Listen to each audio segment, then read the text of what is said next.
I hadn't meant to be early. The rain had been heavier than the forecast promised, and the bus lurched through empty streets faster than usual. By the time I reached their house, my shoes were wet and my heart beat louder than the drizzle. I told myself I was just being polite, just waiting for my girlfriend to come down, but when I stepped into the living room and saw her sister there, everything in me slowed. She sat at the edge of the sofa with one ankle crossed neatly over the other, a book open but forgotten on her lap. Mid-40s, hair pinned up in a way that looked casual but wasn't, she raised her eyes at the sound of the door. They were lighter than I remembered, like rainwater catching the ceiling light. "You're early," she said. No greeting, just that. Her voice wasn't cold, more like she was surprised at her own words. "Yeah," I muttered, pulling off my jacket. "Bus was fast today." The room smelled faintly of coffee and some citrus perfume I couldn't name. She closed the book but kept her hand on it, fingers pressing the cover as if she wasn't sure whether to stand or stay seated. For a few seconds I just stood there, dripping a little, wishing I looked less like a stray caught in the storm. "Sit," she said finally, with a small tilt of her head toward the armchair opposite. "She'll be a while." I obeyed, sinking into the cushion. The rain drummed softly on the windows, the television was on but muted, some daytime talk show looping captions. She didn't speak again. I watched her thumb trace the edge of a page she wasn't reading. Her nails were bare, short, elegant. "Long day?" I asked, my voice sounding younger than I wanted. Her shoulders lifted, a faint shrug. "Every day feels long lately." She gave a quick, almost apologetic smile, then looked away. The smile landed somewhere between weary and mischievous. Something about that expression made the silence stretch. I glanced at the stairs, half expecting to hear footsteps, but there was nothing, only the smell of her perfume growing sharper as the air warmed. I rubbed my palms on my jeans, trying not to stare at the way the light caught the small lines near her eyes. She noticed. Or maybe she always noticed. "You can take off your shoes," she said quietly. "You'll catch cold sitting like that." I bent to untie them, my fingers clumsy. When I looked up again she was watching me openly now, elbows on her knees, chin resting on her clasped hands. It wasn't a bold stare, more like a question she wasn't ready to voice. "You've grown since last year," she said after a pause. "Different haircut. Suits you." Heat rose in my face. "Thanks." Another silence, but softer this time. The muted TV flickered blue across her skin. A single raindrop slid down the window like a clock second-hand. She shifted slightly closer on the sofa, as if to reach for the remote, but didn't pick it up. "I shouldn't," she started, then stopped. Her fingers tightened on the book. "Never mind." I leaned forward without meaning to. "Shouldn't what?" Before she could answer, a sharp vibration rattled the coffee table, my phone, lighting up with a new message. Her eyes flicked to it, then back to me. Whatever she'd been about to say dissolved in the space between us, but the look she held on me felt like a door opening a crack that I didn't open the message right away. The phone screen dimmed, then went dark again. She leaned back, crossing her arms as if she'd been caught out by her own words. The muted television kept flashing a panel of strangers laughing, but in the living room the sound had vanished. I cleared my throat. "She said she wouldn't be long." "She always says that." Her mouth curved into a wry smile. "She gets lost in her closet. Or her phone." It was the first time she'd spoken like she actually knew me, not just as the boy who waited downstairs. I'd been dating her younger sister for 8 months. The truth was we hadn't been close lately, texts skimmed, calls cut short. I'd been trying not to notice. I risked a question. "You're off work today?" "I took a personal day." Her eyes stayed on the window. Sometimes you need one before you disappear. I wasn't sure if she meant disappear for a day or forever. The thought made me shift in my chair. You travel a lot. Used to. She rubbed her thumb over her wedding band finger. Bare now. Before the divorce, before everything. Spain. Lisbon. Anywhere with light. A tiny laugh slipped out, almost embarrassed. I sound like a travel brochure. I'd never heard her talk like that. Sounds better than the campus library, I said, trying to keep it light. Her eyes found mine, steady but soft. You're too young to be jaded. I'm not jaded, I said quickly. Just tired. The rain pressed harder on the windows. She tilted her head. College does that. Or love. Something in the way she said love, flat, almost clinical, made my chest tighten. I wanted to ask her if she missed it, if she still believed in it, but the words stuck. She looked away first, toward the bookshelf. I know I'm supposed to keep a distance, she murmured. My sister tells me things.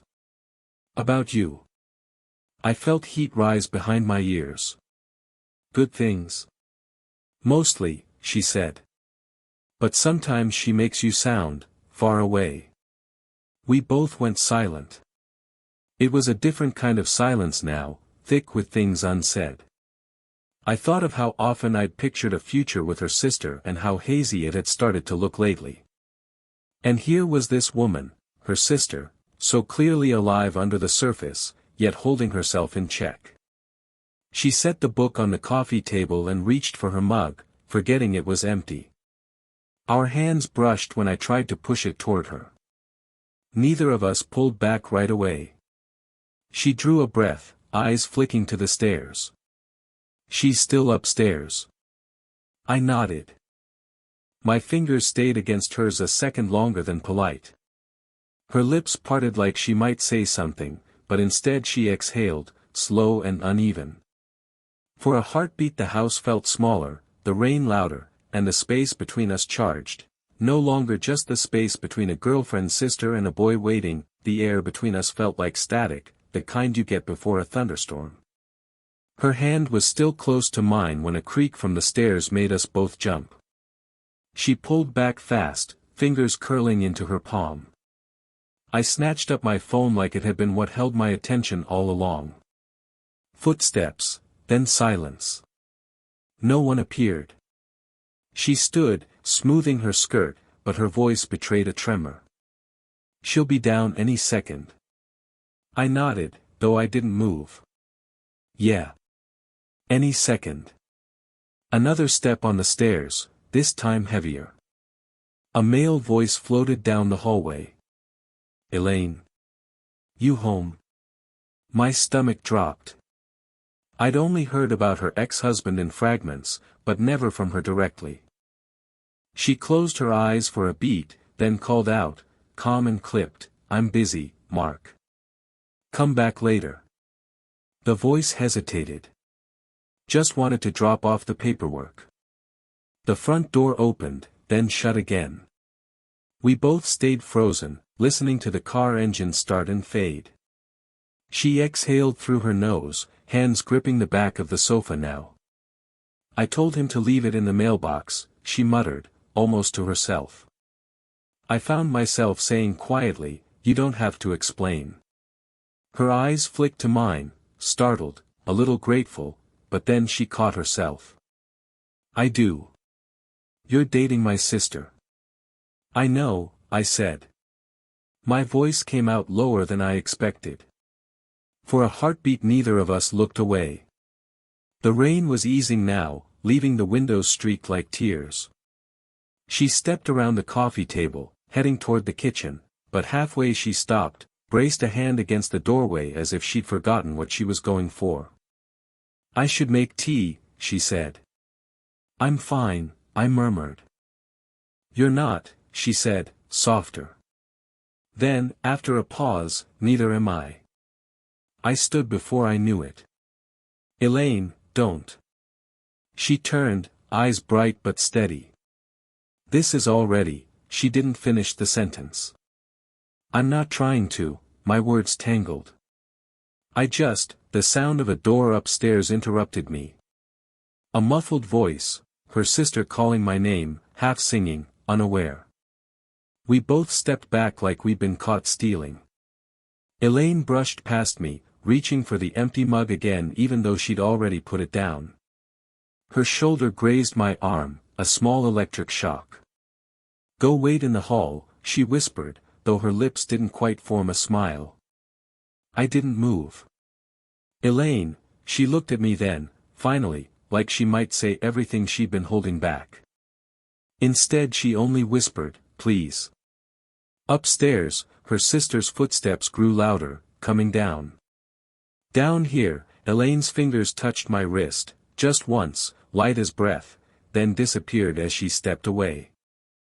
I turned toward the hallway, heart hammering, while behind me she stood perfectly still, eyes closed, as if trying to erase the moment we'd almost crossed that by the time the three of us sat down to dinner, my pulse had never fully calmed. Her sister chattered about a new jacket she'd ordered online. I nodded, smiled where I was supposed to, but every nerve felt tuned to Elaine across the table. She hardly spoke, sipping water instead of wine, answering with single words. Afterward her sister excused herself to shower before we went out. 10 minutes, she called, already halfway up the stairs. Water began to run overhead, a white noise that made the house feel closed in. Elaine started stacking plates with brisk movements. You don't have to help, she said without looking at me. I want to. My voice came out steadier than I felt. I followed her into the kitchen, the air thick with steam from the dishwasher. She set a plate down too hard and it clattered against the counter. She froze, fingers gripping the edge. This isn't fair, she said quietly. I know. She's my sister. I know, I said again. She turned, eyes bright and tired all at once. Then why do you keep looking at me like that? The question landed like a door slamming shut. For a second I couldn't breathe. Because I can't help it, I whispered. Her laugh was small and broken. You think I can? She wiped her hands on a towel, then dropped it as though it burned. I've tried to ignore it. God, you're so young. I'm not a kid. You are, compared to me. She took a step back until her hips hit the counter. I already ruined one marriage. I won't ruin another life. I stepped closer but stopped just short of touching her. You haven't ruined mine. She shook her head, but her chin trembled. You don't even know what you're saying. I know exactly what I'm saying. My voice cracked. Every time I'm with her I feel like I'm pretending. Every time I'm near you I trailed off, biting the inside of my cheek until I tasted blood. Silence swelled, broken only by the water pounding in the upstairs bathroom. Her hand rose halfway, as if to push me away or pull me closer. It hovered there, trembling. I shouldn't want this, she whispered. Then tell me to leave, I said. Tell me and I will. She closed her eyes. I can't. The towel slid from the counter to the floor. Neither of us bent to pick it up. We stood so close I could see a freckle just below her collarbone, the rise and fall of her breath. Upstairs, the shower cut off. Pipes groaned. Footsteps crossed the hall. Down here, time held its breath. Her lips parted, one heartbeat, two, and then the doorknob at the top of the stairs clicked, the sound of the upstairs doorknob froze us in place. Then came a different voice, not her sister's, low, incredulous, coming from the stairwell itself. I thought I'd find you down here. Elaine's head snapped up. My girlfriend stood halfway down the stairs, hair wet, towel around her shoulders. But her phone glowed in her hand, screen facing outward. A thread of messages filled it, my last text, sent by mistake while my thumb had hovered earlier in the living room. A fragment of what I'd typed to myself, a confession I hadn't meant to send. I can't stop thinking about her. Her eyes moved from the phone to me, then to her sister. So it's true. Elaine's hand went to her mouth, as if to physically catch the moment before it spilled further. You weren't supposed to see that, she whispered. My girlfriend stepped down another stair, voice trembling. How long? I felt my throat close. Nothing happened, I managed. We don't, she said. The phone slid into her pocket. I heard you. From the bathroom window. All of it. She blinked hard but didn't cry. And you, Elaine? You were supposed to look out for me. Elaine took a step forward, hands out. I tried. I swear. I tried to stop it before it started. Her sister gave a sharp, bitter laugh. And yet here we are. The kitchen light hummed overhead. The smell of dish soap suddenly seemed too bright, too clean. I wanted to cross the room, to explain, to erase the last 5 minutes, but the air between all three of us was dense, unbreathable. I'm leaving, my girlfriend said finally. Both of you can figure out what you're doing without me. She turned, her wet hair swinging against her back, and went up the stairs again. The bedroom door slammed like a gunshot. Silence. Only the faint sound of the rain starting up again outside. Elaine leaned against the counter, her face pale. She knows. She really knows. I never meant, my voice cracked. I never meant to hurt her. I didn't either. She pressed a palm to her forehead. God, what have we done? I stood there, heart pounding, shame crawling up my neck. But beneath the shame was something else, a clarity, sharp and undeniable. Pretending was no longer possible. Everything hidden had just been dragged into the open. Elaine looked at me, eyes rimmed red but steady. This is the point where we stop, she said hoarsely. This is where we choose. I swallowed hard. Then tell me what you're choosing. She closed her eyes, inhaled, and for a moment I thought she would say it. But instead she whispered, not here. Not yet. Above us, a suitcase zipper rasped open. Footsteps crossed the bedroom floor. Down here, we stood facing each other, every excuse burned away, the next moment about to decide everything. The sound of the suitcase zipper upstairs was a clock running out. I stood in the kitchen doorway while Elaine braced both hands on the counter, staring at nothing. Her shoulders shook once, then went still. I should go up, she said, voice low. She's packing, I murmured. You won't stop her now. Elaine turned, eyes glassy but dry. You think I'm worried about stopping her? I'm worried about what kind of person I've become. You're not, I stopped. Words like not bad or not guilty felt too thin. You're human, I said instead. She let out a strangled laugh. That's not a defense. No, I admitted. But it's the truth. For a moment we just breathed. Upstairs drawers opened and closed, the dull percussion of a life being packed away. Elaine wiped her palms on her skirt. I've spent years keeping everything neat, she whispered. No risks, no slips, no wants. And then you sit in my living room looking at me like, she broke off, covering her mouth.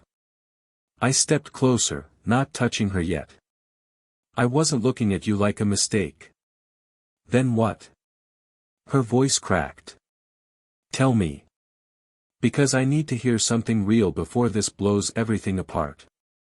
I took a breath that felt like diving. Every time I came here I felt like the only person who actually saw you was me. And I hated myself for that, but I couldn't stop.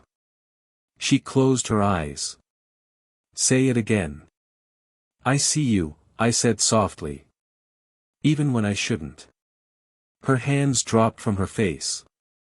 For the first time all night she didn't step back. And what about her? I care about her, I said. But not like this. Not like I care about you. Upstairs, the suitcase thumped shut.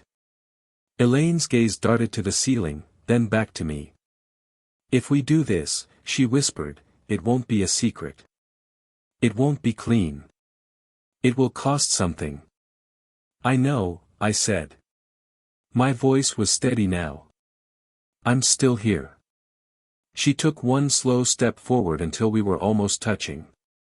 Her fingers hovered near my chest, not yet resting there. Then choose, she breathed. I already did, I whispered back. For a heartbeat nothing moved, just the rain returning against the windows, soft but relentless. Then from upstairs came the sound of the front door opening and closing. Silence again, heavier than before. Elaine's forehead rested briefly against mine, a sigh escaping her like a surrender. We've crossed a line we can't uncross, she murmured. I know, I said.